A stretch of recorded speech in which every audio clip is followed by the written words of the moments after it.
Episode की शुरू होती ही हम देखते हैं अपनी मेन कैरेक्टर को जिसका कि नाम था माकिना। और वो नहा के तैयार होती है स्कूल जाने के लिए। और स्कूल पहुंचने के बाद हम देखते हैं अपनी दूसरे मेन कैरेक्टर को जिसका कि नाम था ईटा। और ईटा यहाँ पे अपने रोबोट को टेस्ट कर रहा रहता है क्योंकि उसने अभी अभी इस रोबोट को बनाया रहता है। और वो देखता है कि उसका रोबोट अभी सीढ़ियों से नीचे गिरने वाला रहता है, तो वो उसे बचाने के लिए उसके पास जाता है, लेकिन वो भी उसके साथ नीचे गिर जाता है। तभी वो देखता है कि उसके सर के पीछे कोई तो आके बैठता है और वो यहाँ पे प्यारा सा ब्यूटीफुल सा व्यू देखता है, लेकिन वो थोड़ा सा घबराते हुए वहाँ पे खड़ा हो जाता है। और माकिना उससे पूछती है कि क्या वो ठीक है, तो ईटा उसे जवाब देते हुए कहता है कि हाँ मैं तो ठीक हूँ, लेकिन तुम्हें मेरा नाम कैसे पता चला। तो माकिना उसे कहती है कि हम दोनों क्लासमेट थे इसकी वजह से। और वो उसे थोड़ा सा मोटिवेट करके वहाँ से चली जाती है। और ये बात सुनकर ईटा को थोड़ा सा अच्छा लगता है। और क्लासरूम के अंदर जाने के बाद हमें पता लगता है कि माकिना यहाँ पे फेमस गर्ल है जिसे कि सब लोग पसंद करते हैं। और वहीं दूसरी तरफ ईटा एक लोनली बॉय है जिसे कोई भी पसंद नहीं करता।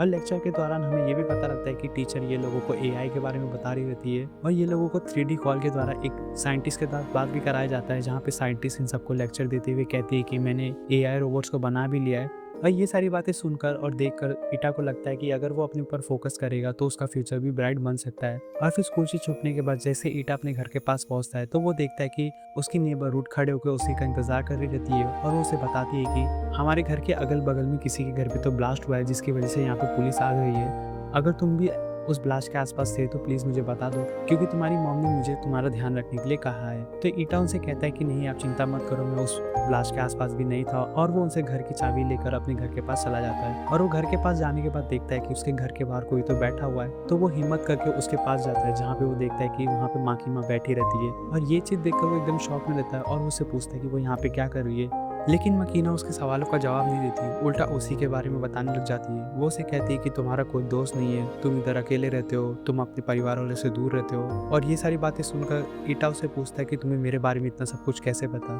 लेकिन मकीना उसके सवालों का वापस से जवाब नहीं देती और उसे एक टैब दे देती है।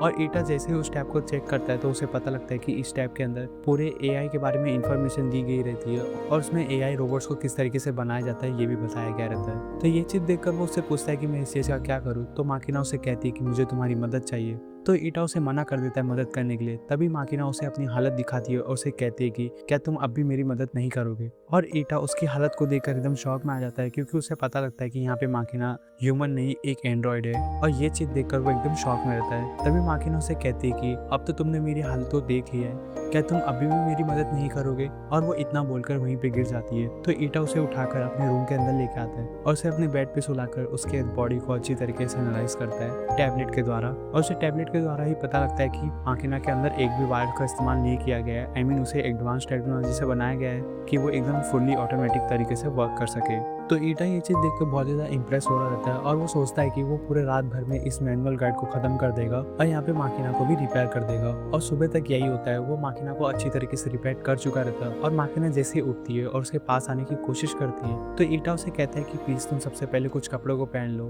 तो माकिना उसे कहती है कि तुमने तो रात भर में मेरी पूरी बॉडी को अच्छी तरीके से एनालाइज किया रहेगा, तो तुम मुझसे इतना ज़्यादा शर्मा क्यों रहे हो। और तुम्हें ये भी पता लग गया रहेगा कि मैं कौन सी टाइप की रोबोट हूँ। और वो उसे बताती है कि वो एक सेक्सुअल रोबोट है, उसके साथ कोई भी सेक्स कर सकता है। और उसे ऐसा क्यों बनाया गया रहता है उसे खुद को नहीं पता। तो ईटा उसे पूछता है कि तो तुम्हें इस तरीके से रोबोट क्यों बनाया गया है, तुम्हें सेक्सुअल रोबोट क्यों बनाया गया है। तो ये बात सुनकर माकिना उसे कहती है कि जैसा कि मैंने तुमसे कहा, मुझे नहीं पता कि मुझे इस तरीके से क्यों बनाया गया है। मुझे खाली ये टास्क दिया गया था अभी के लिए कि मैं डे टू डे लाइफ को जीऊँ खाली।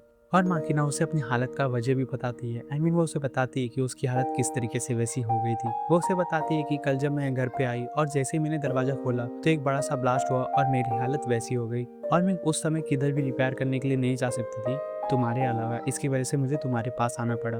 और वो इतना कहने के बाद उसे कहती कि मैं तुम्हें ट्रीट देना चाहती हूँ, जिसके लिए मैंने तुम्हें अपना पहला टारगेट चुना है। और वो उसके बेड पे चढ़कर वो उसे अपने साथ सेक्स करने के लिए इनवाइट करती है, जिसे कि सुनकर ईटा एकदम शॉक हो जाता है। और यहाँ पे ये वाला एपिसोड फाइनली खत्म हो जाता है।